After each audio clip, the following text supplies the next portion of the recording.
This is Terms of Reference. I'm your host, Stephen Laddick. Malini Patel is the Senior Director for Middle East and North Africa and Acting Senior Director for Economic Empowerment at Vital Voices Global Partnership.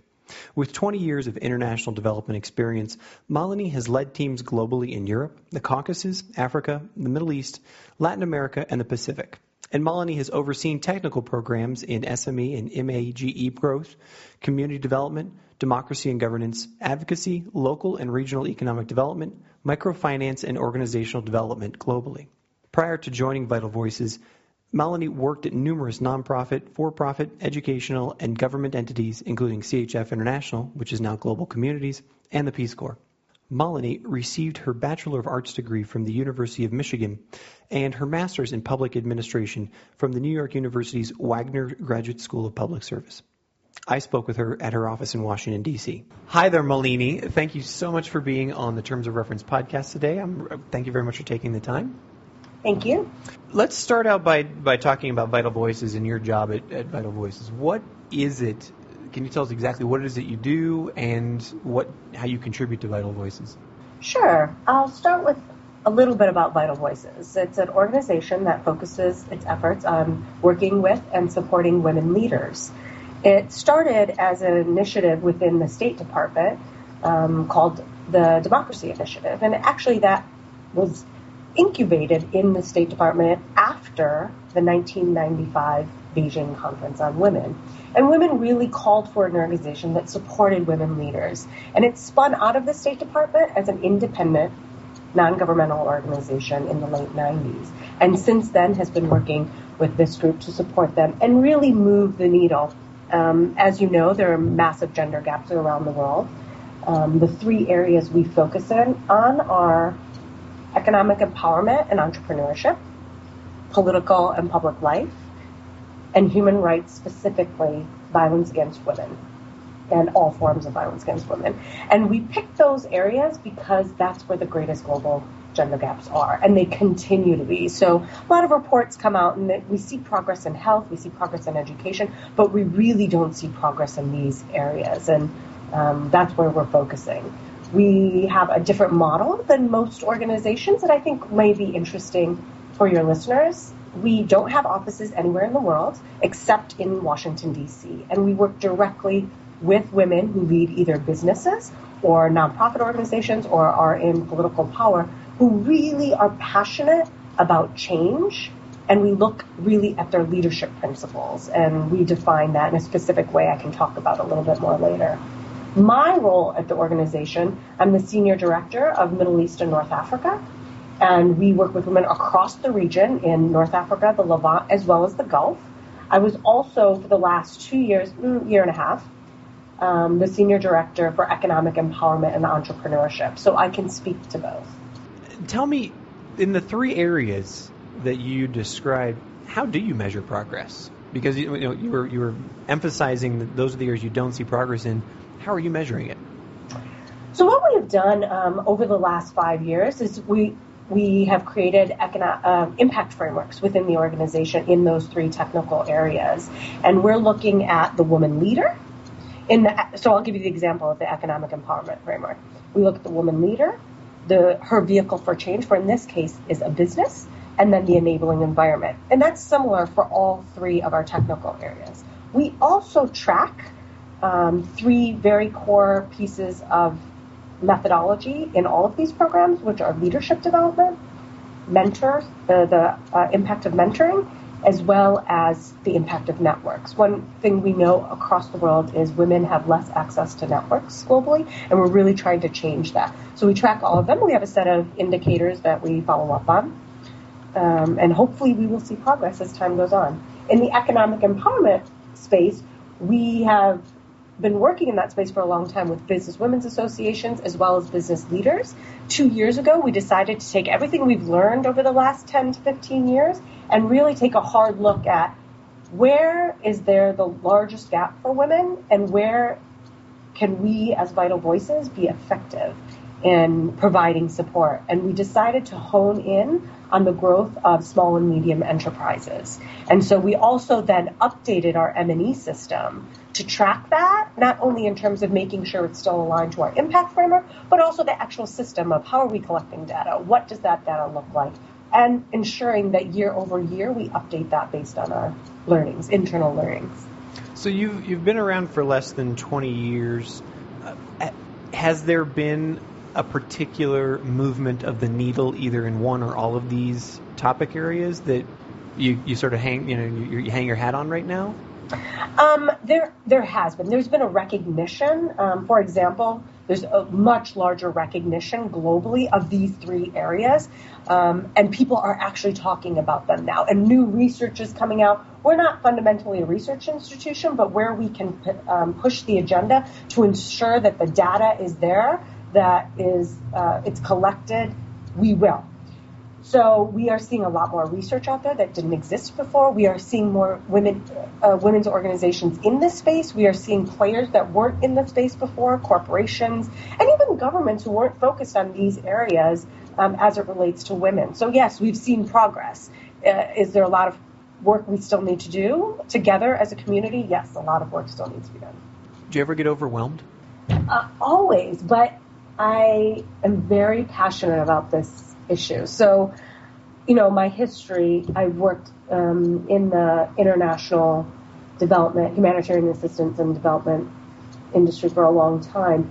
And one of the things that very much interested me about Vital Voices was the focus on women and in very specific areas. And I didn't believe in my work before that we as a community, or we as a globe, not just the international development space, but corporations, foundations, individuals, governments, all have a role to play in moving this needle because it benefits all of us. It's not just women who are benefiting. I saw there was a great need and the movement wasn't happening, and so I was very happy to come here. And yes, it's a challenge, but the women are more inspiring and they deal with greater challenges than I have to on a day-to-day basis, so that keeps me going. Did you seek out Vital Voices? You were looking for a change in your career. Did they recruit you? How did that connection happen? They actually recruited me. I had left a previous organization and was home for a while and was trying to figure out what did I really want to do. And they approached me, and once I got to know them more, I thought this is the right fit. I liked the model of not having country offices overseas. I realized it wasn't a model I had worked with, but I was very intrigued by it because, again, it's not duplicating what's happening locally, and it is supporting what's happening at a country or regional level. And so I was also very much intrigued by the model. And that, you have a somewhat unique story there in that you were recruited. Many times we hear about people having difficulty basically knocking on the door forever before they're getting a position, or how to even just get that first position in our business. Do you have any idea how that came to pass? So interestingly enough, in this particular position and the first time in my life, I would say networks opened that for me. So somebody recommended somebody who recommended me. And it wasn't something that I, like I said, wasn't actively pursuing, but it was. So you really got a cold call email? I got a cold call email because somebody said, we know she's home. We know she would love this. We know she's good at what she does. And I got a cold call email. So do you think that, first of all, congratulations, that's fantastic. I mean, what a validation. Tell me how your career has culminated in you being someone that was recommended. Why did you get started in this business? What was the moment? And sort of take me through how you got to that point where people were like, Malini's the person. So early in college, I had no idea what I wanted to do. I knew it was somehow in the social space, but I didn't know what that was. And I learned about the Peace Corps along the way. I come from an immigrant family, so nobody in my family knew what the Peace Corps was or why. And when I decided I wanted to go, they were all shocked and confused. And I'm not sure that I probably took 20 years for them to even understand why I did it. But they were supportive in the end. And Peace Corps really opened up my eyes to what the possibility was and a field that I knew nothing about. Where did you serve? I served in Zambia, and it was we were the second group in Zambia, but we were in a different part of the country that had never had Peace Corps volunteers. So we were very new. Zambians weren't used to who are all these people living with us, but it was a wonderful experience. And I think, you'll get Peace Corps volunteers who have varying levels of experience. Mine, I walk away with. I learned a lot from Zambians. I think that keeps me humble and keeps work in perspective in terms of what we do. Nobody does anything alone. And it allows me to stay grounded. And that's what I walked away from Peace Corps with. And knowing that I think this is what I want to do. I tried a short stint in the private sector for a while and realized, no, that's not what I want to do. And at that time, in the mid-90s, social entrepreneurship and the different models that exist today in terms of engaging the public space and solving global problems were really just starting. So those like what? Can you give me an example? Give me an example of one or two of those structures you think exist today that wasn't available in the 90s. Now, I'm not sure with the exact timeline, so, Sure. Somebody might do a fact check on this, and I might not have it correct. But, social investing models, like even for-profit funds were just developing around environment. Like the environmental movement had been, global for a long time. But in the international development space, I feel like that kind of movement was just coming into the international development space as it relates to humanitarian assistance, economic development, municipal development, so social investing funds. The concept of using social enterprises and actually a business model in the 90s, I think, again, was still relatively new. I'm sure somebody was working on it in late 80s and 90s, but as a global movement, it was new. And so the path that I took from Peace Corps was, okay, I'm going to work in the private sector for a while. Didn't find a way to engage in the global issues and what I was doing, and decided to go to grad school and focus on Masters in Public Administration and nonprofit management and international nonprofit management. And also, at the time, Wagner was one of the few schools who were working on that, probably a handful, maybe less than a dozen, who were really looking at nonprofit management of international NGOs in a new way. So I also learned a lot from that experience. Just to sort of dive a little deeper there, what was the new way that nonprofit management was being looked at? I think it was, at that time, people weren't really talking about management of nonprofits in the long term and as a sustainable business model. And they weren't really focusing education on that. I think there's a lot more education opportunities as it relates to managing nonprofits that focus on international development. At that time, there was a focus on international development, focus on mission, focus on running as a business, as well as ensuring that you are running an organization that can adapt over time with the excellence brought about through the private sector. How is that reflected in what you do at Vital Voices now?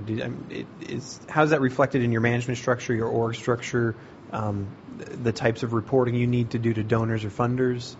So we are a small NGO. We have approximately 45 staff in D.C.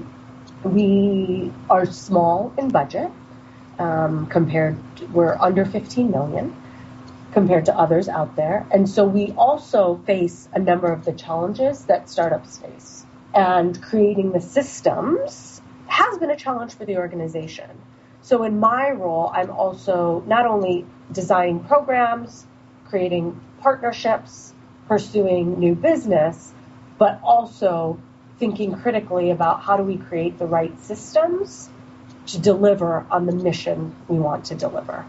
So we haven't gotten there yet, but we're on that path. Do you think that you'll ever get there? And I mean that in the sense of, is there a quote-unquote answer, or is it always a process of adjustment and refinement? And I think it's always a process of adjustment and refinement. However, I think there are major milestones of developing systems internally before you can get to a place of refinement and adjustment. So I think there are still major milestones within the organization that we need to solidify. Can you give me an example of one of those milestones? Like what's a critical milestone that you'd like to see achieved either next or down the road that would make your job easier or help Vital Voices be more effective in its implementation? Sure, and I'll give you an example that I have seen in many organizations, small and big. So I would say this is not Vital Voices specific, but really I've seen across the board, and that is data collection and management. And that is one area that we do collect data, we manage data, but are we able to do that in an efficient and effective way across the organization? No, we are still very much Excel-based. And being able to then, and we utilize data to analyze information as well, but we're working on how do we make sure we capture it holistically across the organization so that all parts of the organization can access that information pretty easily. Could you give me an example of what you'd use that information for? Is that, how do we disperse funds more efficiently, or is it how do we select the levers that we're contributing to, or is it learning those, Freakonomics kind of things about, I didn't realize that if women wear red on Thursdays, they're more powerful? It's all of them, actually. So Vital Voices is also an interesting organization in that we implement, but we also have the ability to advocate in terms of telling people what the issues are for women and being a voice for women globally and taking that message to others to ensure that they understand what their real needs are. So taking the information of what progress has been made, what is needed, and letting others in the space know that, because we are very partnership driven. We recognize we cannot do it all and that it takes a whole ecosystem of us working on these issues to actually move the needle. So taking that data that we have and presenting it out to the world is one.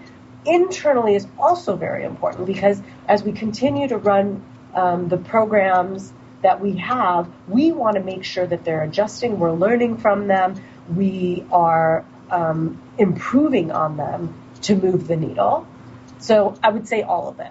Can you give me, in your field, in the Middle East, North Africa, in the economic empowerment field, what's a typical project look like? A typical project involves some level of mentoring, some level of training, some level of peer exchanges, network building, usually long-term, continued engagement. So that's kind of the design element. And so you have a global program that you continually fund over time, or is it there? I'm getting the sense it's not one-off projects.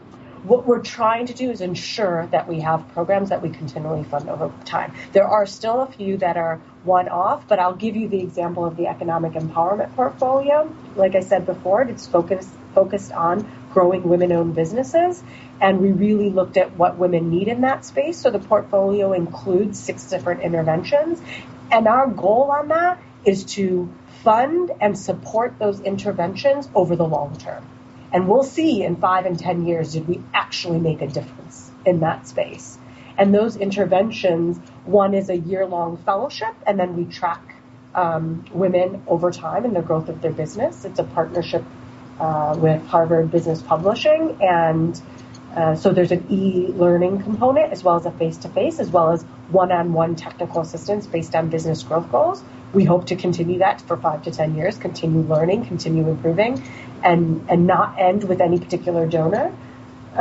Same with, we conduct ecosystem maps through the lens of Business Women's Associations, first ever done, 21 ecosystem maps. We believe that we need to encourage Business Women's Associations to also understand what their landscape is and to bring partners to bear because they don't operate in a vacuum, and also be a voice for women across the country.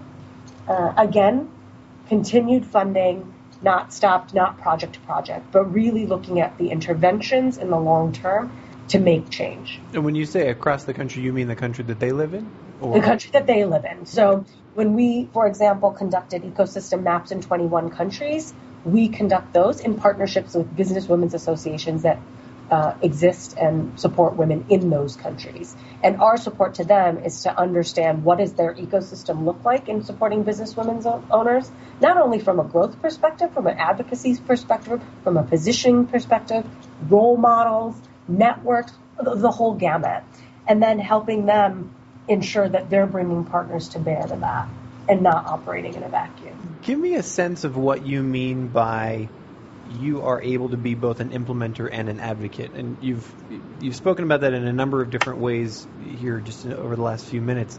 But what does that mean specifically, so that the listeners can understand those two unique pieces? So we're an implementer in that there are programs we run, like I spoke about, the ecosystem mapping, fellowships that are growing women-owned businesses, working with business women's associations, and those types of interventions. So there are a number of interventions that we continue to implement. Again, not on the ground, we work with women leaders in their countries. The ability to advocate is really the bringing voice to the women that we work with, so they advocate on behalf of women and on behalf of the needs that they see on the ground. But we, as an organization, can also collectively advocate based on all the women we work with and the common trends and common voice that we hear among them. And that is really sometimes on a very one-on-one basis. So almost every day I'm talking to a new partner, and that's not a donor per se. I may be talking to a donor, but a new partner, somebody interested in this space, somebody passionate about making a change for women, and talk to them about what we are hearing from women and how they and their strategic kind of vision for either a company, a foundation, another implementer, and their strategic value can bring support to women. And we are able to bring that voice and perspective to them and say, this is what we know, this is what we hear, this is what the research says, and this is how you and your strategic competencies can help in this space if you're truly interested in it. If you talk to a new partner every day, obviously maybe not every day, but how often do you actually physically get to see them? I mean, you're based in D.C. How often are you in the field? I am mostly on the phone. Okay. So Skype and phone calls regularly. I would say we are in countries working with women maybe 3 to 4 times a year on average. Or we also, like I said, have a number of global programs. So a number of women also come here or to other countries. So our staff are always traveling. Myself, it's maybe 3 to 4 times a year. Is that in your particular case at this point in your career, in your ability to feel like you're effectively delivering, is that adequate, or would you wish you traveled more? For me, I think it's adequate. It's making the strategic decisions. My staff travels more, but it's also making the strategic decisions of what my staff can do and what I'm best positioned to do. Have you enjoyed the transition to director/management type of responsibility rather than sort of the boots on the ground implementer? Yes, and I think it's because, to be honest, because of the model that Vital Voices has. I still have very much direct contact with women. I'm also on the phone with women 2 or 3 times a week. So I'm speaking directly with women and feel very connected to that. I'm speaking directly with partners in the region, in Middle East and North Africa specifically. I'm speaking directly to donors. So I don't feel disengaged, but I also feel that my position allows me to be that voice effectively, and it also allows me to help shape the organization to meet its mission. So I have enjoyed it. What are some of the frustrations of working with, implementing through partners that you've experienced? Some of the frustrations, it's not an implementation frustration. There are challenges in implementation when you don't have offices on the ground. One is keeping track of security situations, and that we have to deal with very delicately. But I think the biggest frustration is, for me, is not being able to do all the things we need to do as a community, and the frustration women feel when they're telling me we really need to be doing this and we're not. And it's not because they don't want to, it's because there's an obstacle in their way, there's not enough funding. Give me an example of what is the latest thing that you said, we really need to be doing this in X country. What's something like that? So two things, and my biggest challenge on this has been funding. There are 2 things that we really need to be focusing on for women leaders. One is the political and public leadership space in the Middle East and North Africa, and specifically for women leaders. Those are in the region. Some people are appointed, some are elected, But once they're appointed or elected or truly wanting to engage in that space, it's a very difficult space for women to engage in the region.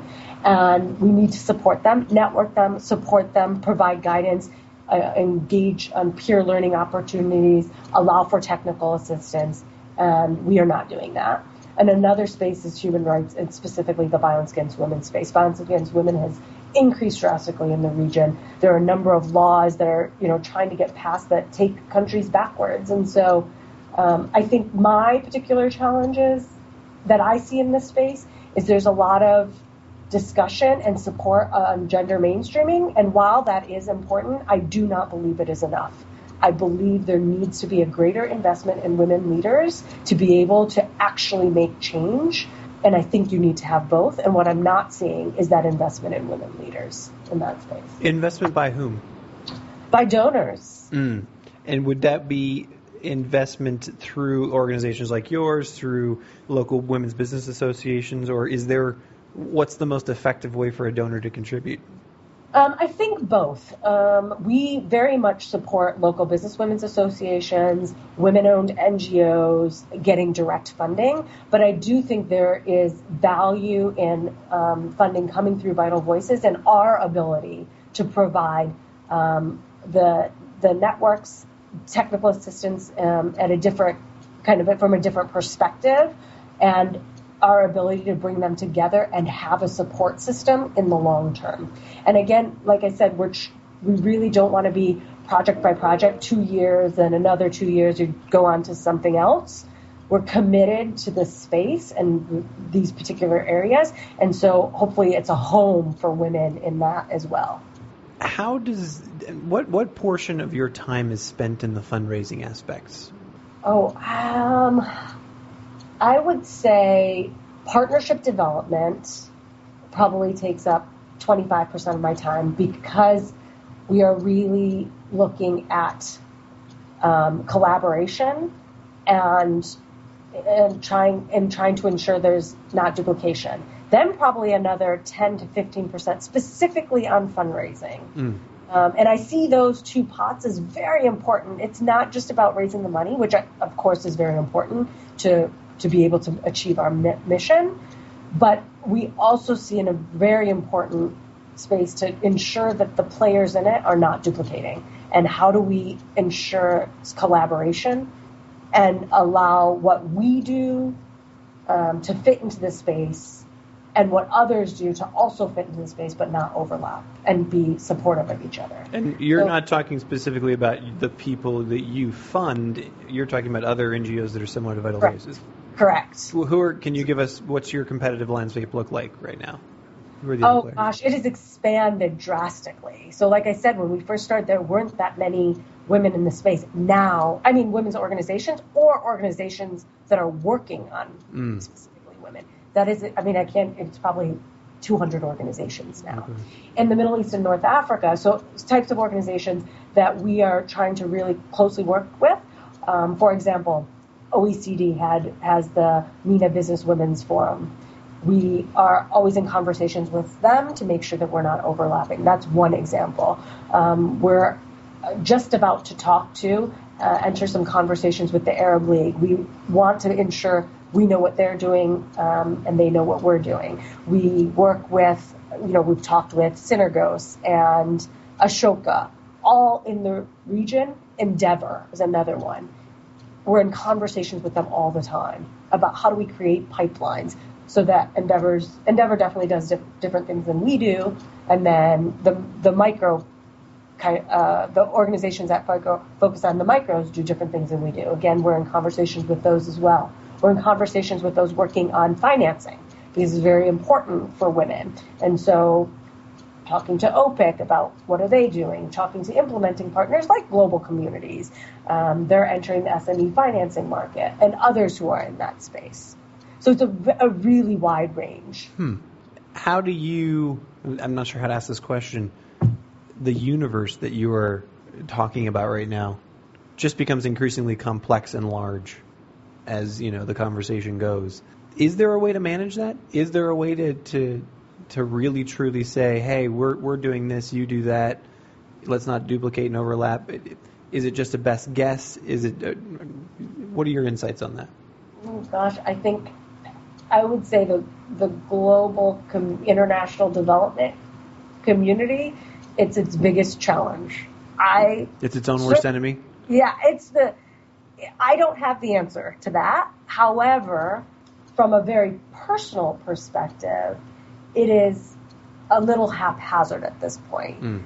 Especially, like I said, we're also working on data collection internally. I think as the better we get at that, the more able we are to be able to see all the players in the space from a kind of regional level.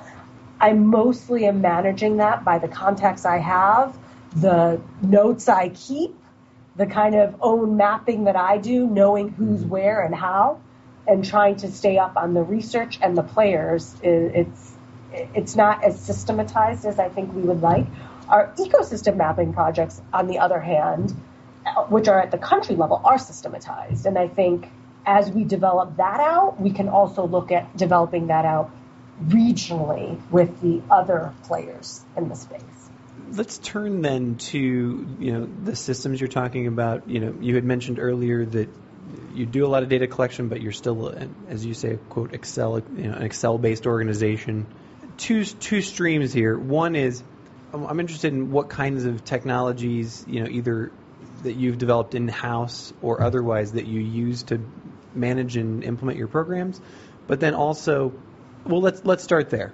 What sort of systems does Vital Voices use other than clearly Microsoft Office to manage their programs, to raise funds, to communicate with your partners? So we have Salesforce. That's one system. We are trying to figure out how to effectively use it across the organization. In all departments. And that's your CRM system? That's our CRM system. But I think we captured a certain amount of information in there, and we're trying to integrate every part of the organization into it so that we cross-communicate easily. That's one system. We have a number of project management tools that we use that are more Excel or Word-based, but there are still standard tools we use. So, and those are those homegrown? Mostly homegrown. Probably some best practices from others. We send a number of our staff to project management training as well. Specifically, we'll give a plug to Inside NGO. And so really looking at the tools that work for Vital Voices, because we are so different from a lot of other international development organizations, picking tools that work for Vital Voices. So we have, typical Gantt charts and assessment tools and financial management tools, all of the typical implementation tools we have in-house. How much does your organization benefit from its foundation, specifically the fact that Secretary Clinton was was a co-founder of the organization? Does that give you cachet with funders, with your partners, with other organizations? Does it give you a greater voice? Yeah, I think it does. I mean, Secretary Clinton did a lot within her time in the administration to bring the voice and needs of women to light, and previous to that. And I think having somebody who is passionate about that speak about women, and not only her, but so many people who are involved with Vital Voices really send the message. I think, yes, it definitely gives us a brand recognition that can help women see progress in a way that other organizations may not have. Two last questions. What's a typical day for you? What's that look like from sort of your beginning of your day till you sort of close shop at work? So it's everything under the sun. Some of them I've mentioned, speaking directly with women, so on the phone with them, on the phone with partners, on the phone with donors, writing proposals, dealing with implementation challenges, looking at the design of programs, evaluating data that's coming in and rechecking, dealing with organizational issues. And, maybe we have an organizational security issue we are dealing with, or maybe I'm working on figuring out the data collection. It really is across the board. But it's all very fun, and it keeps you on your toes. Well, then what sort of things in your day are nightmares for you? Other than the obvious of, a security situation or some, tragic event, are there events where you're like, oh man, just really don't want to have to deal with that? Oh, nightmares. One of them that always sticks out, it really is when I don't feel like we're making movement on an issue for women. I feel if there's an obstacle thrown my way that day I just can't deal with, and I'm going to have to think about that and have my shower moments and my dream moments of how are we going to overcome that, or how are we going to maneuver around that to move an issue. Those are my real nightmare days, because those are more substantive, and those are the ones that sit in my head and I have to ponder on. Of course, I have frustrating days where that didn't work, or why weren't we able to change that system issue, or man, we missed that opportunity. Yeah, those are frustrating days. But the real nightmare days are the ones that keep me up about how do we best move the issue for women. My last question is the one that I ask everyone to answer is, what is your sage piece of advice to either someone interested in working with Vital Voices, maybe a partner organization, or maybe even just someone who's interested in development or humanitarian aid as a career? What's your critical success factor in becoming a success, becoming a professional in this business? I think there are a few. I think most people in this business are driven by passion and commitment, and I think that is critical in this business. I think a second piece is that we are all part of the problem and we are all part of the solution, and being humble about that and understanding that our actions cause the problem sometimes and they also cause the solution sometimes, and understanding you as an individual within that space. And then there's purely hard work, being able and willing to do the hard work when and how you need to. I think sometimes we don't talk about that as an industry, but it's hard. And if there were easy answers, somebody would have already, created the solution. But it's not easy, and it's complex, and one thing affects the other, and there are unintended consequences, and you have to think about it, you have to do the best you can, and you have to put in the hard work. Malini, thank you so much for your time today. Thank you, Stephen. I really appreciated the conversation. You've been listening to Terms of Reference, a weekly podcast from aidpreneur.com. Find us on iTunes or at www.aidpreneur.com. Thanks for listening, and we'll catch you next time.